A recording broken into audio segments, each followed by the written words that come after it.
Hey there, today I want to show you how to use eyebrow powder. Now, a lot of women feel like they can only use an eyebrow pencil or an eyebrow gel. Powder is my preferred mode of filling in the brows because powder grips into the brow hairs, whereas pencils and gels, they're a little bit waxier, so they adhere to the skin underneath the brows. Powders make your brows look thicker because they're building up the volume of each individual hair. Now, if you have a lot of patchiness or if you need to restructure the line and shape of your brow, powder can be a little bit trickier to use because it doesn't adhere as well to the skin. But I'm going to show you the way that I do it, and hopefully you'll get some great tips. So for me, I like to match my brows to the roots of my hair. As my highlights grow out over the course of a couple of months, I make my brows a little bit darker. So today I'm going to be using this Anastasia Brow Powder Duo in medium brown. I ordinarily use the taupe color because it's a little bit lighter, but I'm starting to get some darkness in my brows and I really want you to be able to see what I'm doing.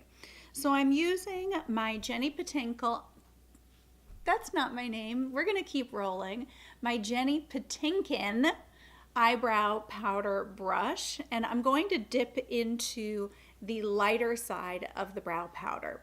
Just a couple of dips, and then I always tap the excess off of my brush. So I like to start at the top of my brow. I feel like if you start applying in the inner corner of your brow or on the underside of your brow, it can pull the whole look of your eye down a little bit and make it look heavy. So I'm starting on the upper part of my brow, and I'm just going to start filling in by using the lighter color first. It gives a very soft appearance to the brows, and then I can decide where I want to fill in a little bit darker. So you can see I'm starting to get a little bit more shape. Now I tend to fade away a little bit at the tail of my brow, so I'm going to be mixing the darker color and the lighter color, tapping the excess off, and then I'm going to fill in on the tail of my brow because that's where I need a little bit more definition. All right, so this is a fairly simple brow that's been filled in. I'm going to go a little bit darker so you can see how to build up the drama, and I'm just going to use the dark side of the duo. I'm going to do the exact same thing I did with the light side and just start pulling it in the top of the brow and into the tail, and then I pull it through the rest of the brow.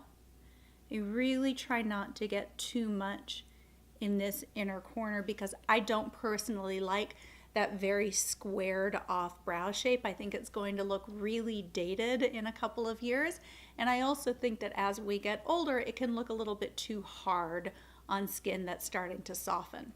So this is about all I would do for a more dramatic brow. Anything darker than this starts to look heavy on me, but of course you need to gauge it based on your hair color and the look that you're wearing. So I hope you can see the difference between my unfilled brow and my brow powder brow, and thank you for joining me. Take care. See you again soon. Bye.